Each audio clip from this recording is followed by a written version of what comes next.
आप सब पर सलामती हो। सनाउल्लाह ज़हीर का लिखा हुआ है, मैं दे रहा हूँ तुझे खुद से इख्तलाफ का हक। ये इख्तलाफ का हक है, मुखालिफत का नहीं। मैं यासिर रशीद हूँ और आप मेरा वीलॉग देख रहे हैं। पाकिस्तान तहरीक इंसाफ की कोर कमेटी ने मुतालबा कर दिया है कि चीफ जस्टिस काजी फायज ईसा साहब जो है वो पाकिस्तान तहरीक इंसाफ के केसेस से अलग हो जाए। तर्जुमान रऊफ हसन साहब का ये कहना है कि कब रुजू करना है इस सिलसिले में सुप्रीम कोर्ट से, इसका फैसला जो है वो लीगल टीम करेगी।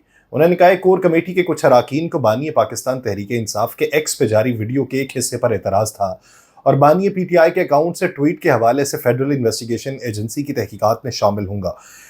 ट्वीट भी हज़फ नहीं की गई, ट्वीट भी इस वक्त मौजूद है। एक तरफ ये कहा गया कि अकाउंट यहाँ से नहीं चल रहा, दूसरी तरफ से डॉक्टर बाबर अवान साहब ने ये कह दिया है कि सिर्फ रिपोर्ट पढ़ने की बात की गई है ना, तो रिपोर्ट पढ़ने पे क्या एतराज़ है, आप रिपोर्ट को पढ़ लें। अब काजी फायज ईसा साहब को लेके पाकिस्तान तहरीक इंसाफ जो दरख्वास्त करना चाह रही है, जो इरादे रख रही है, इसका इम्पेक्ट क्या पड़ेगा? क्योंकि गुज़श्ता केसेस में भी, बहुत सारे केसेस में जहाँ पे अदम एतमाद का इजहार किया गया था, वहाँ पे केसेस तब्दील नहीं हुए थे और दूसरे जजेस को मुंतकिल नहीं किए गए थे। फैसले जो हैं वो इनके खिलाफ ही आए थे, लेकिन जहाँ पर इनके मुखालिफिन की तरफ से एतराज़ आयद किया गया तो वो हमने हाल ही में देखा है कि वो केस मुंतकिल हो चुका है। अब इस ज़मन के अंदर पाकिस्तान तहरीक इंसाफ क्या हिकमत अमली अपनाती है, ये देखने की ज़रूरत है। दूसरी तरफ JUIFA के सरबराह मौलाना फजलुर रहमान साहब ने जो बयान उनका सुनने में आया और अवामी इज्तिमा से खिताब करते हुए उन्होंने कहा हमें इदारों का एहतराम है, हम पार्लियामेंट को अवाम का नुमाइंदा इदारा समझते हैं और उसमें अवाम के नुमाइंदे होने चाहिए, जासूसी का नुमाइंदा ना हो। हम फौज की इज्जत करते हैं, इस मुल्क को बनाने में तुम्हारा कोई किरदार नहीं, लेकिन तोड़ने में जरूर है। हालात को वहां तक ना लेकर जाओ जहां से तुम और हम वापस ना आ सके। तो उनके लहजे में तलखी बहुत ज्यादा दिखाई दी है। JUIFA ने मजीद कहा कि अंग्रेज से आज़ादी तुमने हासिल नहीं की, मेरे अकाबरीन ने हासिल की। अगर हम 100 साल से अंग्रेजों से लड़ सकते हैं तो इनसे भी लड़ सकते हैं। उन्होंने कहा कि कायद आज़म ने कहा था कि इस मुल्क में जमहूरियत होगी, लेकिन जमहूरियत का जनाजा निकाल दिया गया। 25 साल से हमारी मईशत गिरती जा रही है, दूसरी कौमें तरक्की कर रही हैं और हम गिरते चले जा रहे हैं। और मईशत गिरने की वजह मखसूस घराने हैं और मखसूस इदारे हैं। मौलाना फजलुर रहमान साहब ने कहा कि आज किसानों का बुरा हाल है, उनसे गंदम नहीं खरीदी जा रही। फिर उन्होंने बाकायदा टारगेट करते हुए जो अल्फाज इस्तेमाल किए हैं वो कहा यह जा रहा है कि जून की गर्मी में जो जून की गर्मी की सख्ती है उससे मजीद सख्ती उन अल्फाज में दिखाई दी। उन्होंने कहा तुम्हारा पाकिस्तान के क़याम में कोई किरदार नहीं, अगर हमें गिरफ्तार होना पड़ा तो गिरफ्तारी दे देंगे और अगर कब्र में जाना पड़ा तो उसके लिए भी तैयार है। तुम 35 लाख टन कीड़े वाला गंदम मंगवाया, क्यों मंगवाया? तुमने किसके साथ सौदा किया? हमारी क़यादत ने सबसे गरीब मजदूर और किसान की आवाज़ बुलंद की।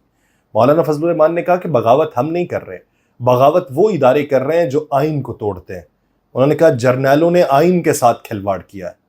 इदारों को हम बताना चाहते हैं कि अपना हक नहीं छोड़ेंगे, हम भीख मांग कर नहीं, जंग लड़के तुमसे अपना हक लेंगे।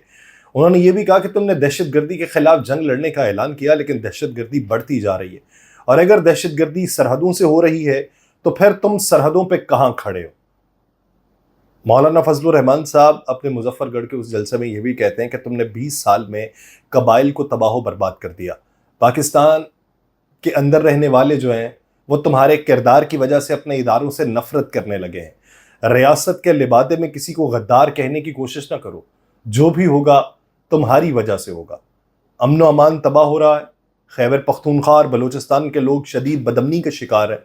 और मौलाना ने कहा कि मैं जानता हूँ कि खैबर पख्तूनख्वा के अंदर इदारों के रट ख़त्म हो चुकी है। उन्होंने कहा आइन के तहत कौम को इस्लामी निज़ाम देना होगा और आइन के तहत कौम को मुआशी हुकूक देना होंगे। उलमा ने क़याम अमन में इदारों का साथ दिया है, क्या यही गुनाह है उनका? मौलाना फजलुर रहमान साहब ने यह भी कहा कि 4th शेड्यूल जो है वो हमारा रास्ता नहीं रोक सकता, ये जज्बा बढ़ता जाएगा और ये रुकेगा नहीं। 7 सितंबर को हम ख़त्म नबूवत गोल्डन जुबली के मौके पे लाहौर मीनार पाकिस्तान में यौमुल फतह मनाएंगे। उन्होंने कहा उम्मीद है कि अदालत उज़्मा जो है वो कादियानियत पर अपने फैसले के जरिए कौम को शाहराह दस्तूर पर जमा होने का मौका नहीं देगी।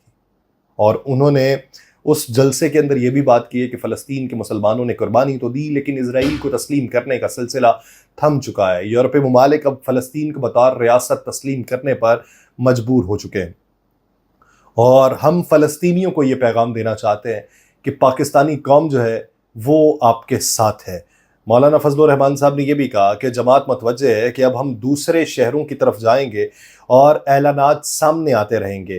پرچم نبوی بلند کر کے عہد کرو کہ ہم انشاءاللہ اس پرچم کا قرض جو ہے وہ خون دے کر اتاریں گے. مولانا فضل الرحمان صاحب کی یہ جو گفتگو ہے یہ باقاعدہ اعلامیے کے طور پہ بعد میں جاری بھی کی گئی ہے. اب اس گفتگو کے متن کو اگر آپ دیکھیں، اس کے الفاظ کو اگر آپ دیکھیں، تو ایک طرف حکومت پاکستان جو ہے اس نے یہ عزم اٹھایا ہوا ہے کہ اداروں کے خلاف جو بھی بولیں گے ہم ان کے خلاف کارروائی کریں گے. ایک ٹویٹ کے اوپر کارروائی کا ارادہ کر لیا گیا. اب موجودہ صورتحال کے اندر مولانا فضل الرحمان صاحب بول رہے ہیں، یعنی میں وہ بات دوبارہ دہراتا ہوں کہ میں نے سوال کیا جمعیت علماء اسلام فے کے ایک سینئر رہنما سے، اور میں نے ان سے پوچھا کہ پاکستان تحریک انصاف جو ہے اس کو جلسے کی اجازت نہیں ملتی تو وہ جلسہ نہیں کرتی، اس کے علاوہ وہ جلسے کا اعلان کر دے تو مختلف گرفتاریاں جو ہیں وہ دیکھنے میں آ جاتی ہیں. لیکن آپ کے بارے میں حکومت جو ہے وہ نرم رویہ اپناتی ہے. آپ اعلان بھی نہیں کرتے، اس کے باوجود آپ جلسہ بھی کر لیتے ہیں، آپ کو ضلعی انتظامیہ کی طرف سے اجازت بھی نہیں ملتی. تو حکومت نے آپ کے لیے نرم رویہ کیوں اپنایا ہوا ہے؟ تو ان کا جواباً یہ کہنا تھا کہ حکومت کا ہمارے لیے نرم رویہ نہیں ہے، حکومت ہم سے ڈرتی ہے، حکومت ہمیں ہاتھ تو لگا کے دکھائے، حکومت ہمارا کوئی ایک کارکن تو گرفتار کر کے دکھائے، پھر حکومت کو لگ پتا جائے گا کہ اس نے کس کے ساتھ پنگا لیا. یہ ان کے الفاظ تھے. تو اب جب مولانا فضل الرحمان صاحب یہ بات کر رہے ہیں اور اس طرح کے الفاظ کا استعمال کر رہے ہیں تو حکومت وقت کہاں پہ کھڑی ہوگی؟ فواد چودھری صاحب یہ کہتے ہیں کہ یعنی وہ مولانا کی تحریک کو پاکستان تحریک انصاف کی تحریک سے تشبیہ دیتے ہیں. وہ کہتے ہیں کہ حکومت تب تک ٹکی ہوئی ہے جب پاکستان تحریک انصاف کا مولانا فضل الرحمان سے اتحاد نہیں ہو جاتا. جس دن اتحاد ہو گیا اس دن حکومت کے دن گنے جا چکے. اب دیکھنا یہ ہے کہ اتحاد کب ہوگا، یہ ان کی رائے. اب ایک طرف حکومت وقت نے کیسز بنانے کا آغاز کیا اور ساتھ ہی ساتھ دوسری طرف کچھ وزراء نے یہ بھی کہنا شروع کر دیا کہ اگر کشیدگی کو کم کرنا ہے تو منہ کو بند رکھنا ہوگا. سوال یہ کہ کیا منہ بند رکھنے سے کشیدگی کم ہو جائے گی، یا پھر کیسز جو ہیں وہ منہ بند رکھنے یا منہ کھولنے کے ساتھ ساتھ منطقی انجام تک پہنچیں گے؟ اگر حکومت کا یہ ارادہ ہے کہ وہ افہام و تفہیم کے ساتھ معاملات کو حل کرنا چاہتی ہے تو پھر حکومت کی ترجیحات کچھ اور ہیں. لیکن اگر حکومت کشیدگی کو ہوا دینا چاہتی ہے تو پھر دوسروں کے ارادے بھی کچھ اور ہیں. اب آنے والے دنوں کے اندر یعنی 1-2 ہفتوں میں اگر یہ چیزیں اسی طریقے سے چلتی رہیں، پاکستان میں پولرائزیشن میں مزید اضافہ ہوتا رہا، نفرتوں عداوتوں میں مزید اضافہ ہوتا رہا، اس کو تقویت ملتی رہی، اس میں فائدہ کس کو ہوگا؟ اور فائدہ اٹھانے والے کبھی نقصان کا اندازہ نہیں لگاتے کہ کسی کا کتنا نقصان ہو رہا ہے. مجھے دیجیے اجازت. اللہ نے